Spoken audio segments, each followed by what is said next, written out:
ผู้ใดเมื่อยค่ะหันกลับมาเบิ่งว่าตัวเองกำลังมีความหวังกับสิ่งใดล่อสิ่งใดจากใดสิ่งใดแต่คนที่มีความหวังมีความล่อคนนั้นสิเมื่อยล้าถ้าบ่ได้ดังใจหวังก็ท้อแท้แต่ว่ามีอย่างหนึ่งก็ว่าควรคิดถึงความตายเอาไว้มั่งความตายนี่อยู่ติดแนบกับลมหายใจเฮาเลยเด้นั่นแหละคนทางโลกคือบ่เข้าใจความจริงธรรมะเกิดแก่เก็บตายบ่เข้าใจว่าสักวันหนึ่งเราต้องตายสักวันหนึ่งเราต้องพัดพรากจากกันนี่บ่เข้าใจเขาสิมีแต่ความหวังความล่อแล้วก็ความขนขวายทะเยอทะยานดิ้นรนความคิดของเขาสิบ่ได้พักเลยมีแต่คิดเห็นคิดอยากได้อยากเอาอยากเป็นดิ้นรนจังซั่นอันใดที่ได้มาแล้วก็ธรรมดาส่วนอันใดที่เขาได้มาแล้วก็ว่าได้ก็ธรรมดาแต่อันใดที่บ่ได้เนี่ยที่เขาสิรู้สึกเจ็บใจเขาสิรู้สึกผิดหวังเขาสิรู้สึกว่าเหมือนกับคนที่ขัดขวางบ่ให้ได้นั้นทำร้ายเขาเนี่ยคนทางโลกคนที่เป็นจังซั่นสัตว์โลกมันยังของเกี่ยวอยู่กับผู้อื่นนั่นแหละก็สิหาเรื่องใส่โทษกันหาโทษให้กันหลายอย่างที่เขาบ่เข้าใจแต่ว่าพวกเฮานั้นตัดใจออกจาก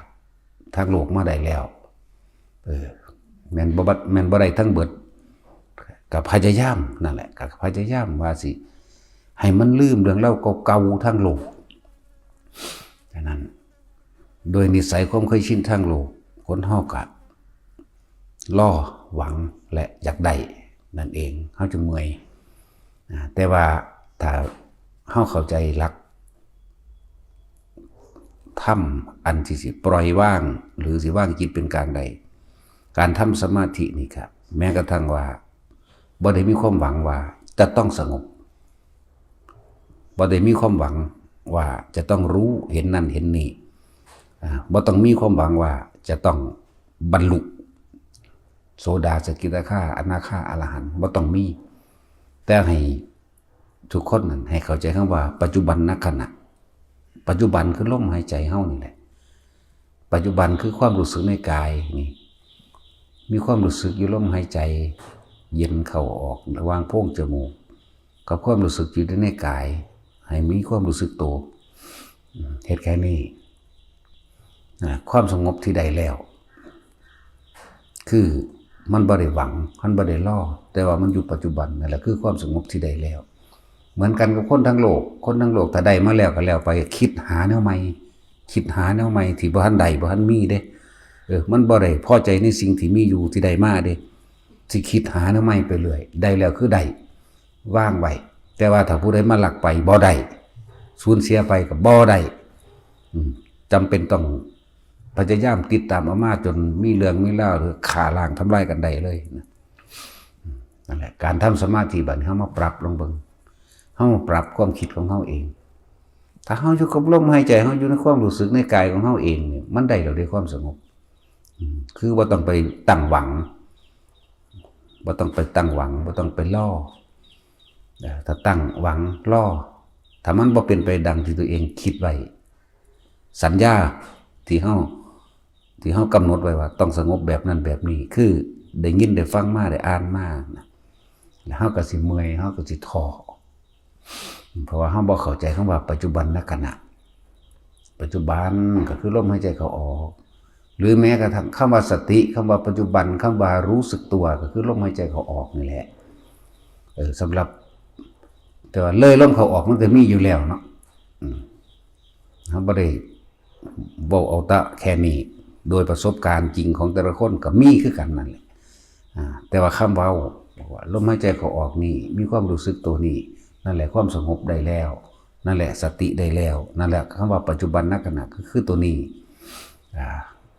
บางคนก็น่วงอยู่หัวอยู่หน้าผาก หรือเย็นปลื้มปิติปราโมทย์อิ่มอยู่ทั่วหลังสะพางร่างกายนั่นแหละได้แล้วความสงบนั่นแหละจะเฮามองข้ามสิไปคว้าเอามันได้อีกสิไปหวังเอาแบบใดสงบมันบ่ได้มีรสชาติเด้มันบ่คือทางโลกต้องถ้าบ่ได้มันกระวนกระวายดิ้นรนเจ็บปวดแสบร้อนกระวนกระวายในใจวิตกกังวลวิจารณ์วิเคราะห์สารพัดนั่นแหละรสชาติทางโลกส่วนคนที่ได้ถึงความสงบแล้วบ่มีรสชาติเลยจืดสบายบอกภาษาจืดสนิทซื่อลือคือบ่มีหยังอดีตก็บ่มีอนาคตก็บ่เกิดเด้ถ้าบ่ไปคิดถึงอดีตอนาคตก็เกิดบ่ได้แหละแต่บ่ได้เข้าใจหลักจิตกับรู้กับจิตกันเดียวกันรู้หยังก็รู้สึกตัวเอาซื่อนี่แหละโดยว่าต้องไปคิดคนอดีตอยากสงบแบบนั้นเด้อยากเป็นคือผู้นั้นเด้อยากเป็นคือผู้นี้เด้ไอ้อยากเป็นแหละคืออนาคตเฮาเลยโดดระหว่างอดีตอนาคตเนี่ยบ่รู้จักปัจจุบันผู้ใดรู้เท่าทันในปัจจุบันได้นะ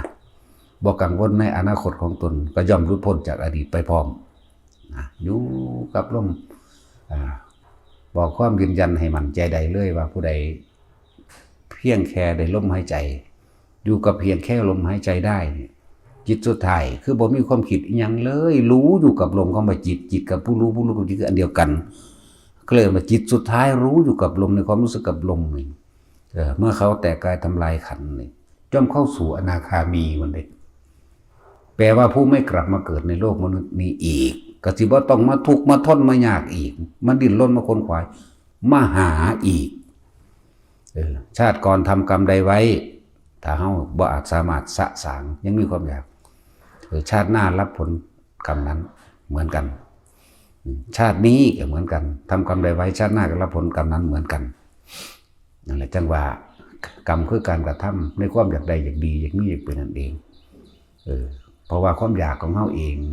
ที่พวกเฮาได้เวียนว่ายแต่เกิด วัฏวนวัฏจักรวัฏจิตคือความจิตหมุนวนไปเฉพาะในกองการกิเลสนั่นแหละเป็นอื่นว่ากิเลสวัฏเพราะว่าเฮาบ่ความอยากของเฮาบ่พอเนี่ยหมุนไปหมุนมาเวียนไปเวียนมาเวียนอยู่ในอันเก่าเมื่อกิเลสวัฏแล้วกรรมวัฏก็เจือปนกันไปในหันเรียกว่าจิตเจตนาในความอยากใดดีมีเป็นวนพร้อมกันเด้อัน3อันและวิบากวัฏกิเลสวัฏความคิดในความอยากใดดีมีเป็นในวัตถุสิ่งของสารพัด1,500อย่างพุ่นละกรรมวัฏคือจิตเจตนาในการคิดวนไปนี่ไปพร้อมกันนะเด้วิบากวัฏมีอารมณ์พอใจไม่พอใจพอใจไม่พอไปนี่เห็นป่ะกิเลสวัฏกรรมวัฏวิบากวัฏรับพร้อมกันแต่เฮามีฝึกสติดีพอแล้วในลมหายใจนี่ในความรู้สึกตัวนี่หาเครื่องอยู่ให้ตัวเองพยายามอยู่ในความรู้สึกกับตัวเองมั่งเนี่ยความรู้สึกตัวเองมีอุณาโลมมั่งปิติต่างๆที่บังเกิดมั่ง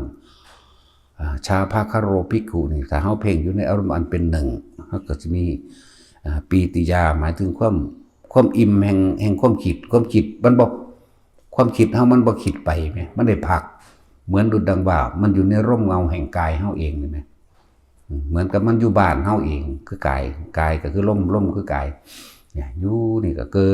ดความรู้สึกปีติปราโมทย์อิ่มเอิบอยู่ทั้งสั่นแหละบ่ได้ร้อนรนกระวนกระวายเด้เพราะความคิดมันบ่แล่นไปมันเลยรู้สึกตัวเฉพาะมันเหมือนกับเฮาได้กินข้าวอิ่มน้ำพักผ่อนนอนหลับอยู่ในบ้านเจ้าของเองนี่แหละนึกบอกว่ามันบ่ได้มีรสชาติมันเป็นอุเบกขามันยังเกิดขึ้นกับสร้างมันบ่นำมาคิดเนี่ยมันก็อยู่ของมันแหละแต่ว่าทุกคนฝึกได้นะทุกคนฝึกได้มนุษย์เป็นผู้ฝึกได้ในปัจจุบันนี่แหละนะนั่นแหละจังว่าแต่ละคนพยายามอยู่กับลมหายใจให้มากนะผู้ใดได้ความสงบจักครั้งหนึ่งเถอะนะมันสิเป็นแรงดึงดูดเข้าไปเองดอกล่ะพอ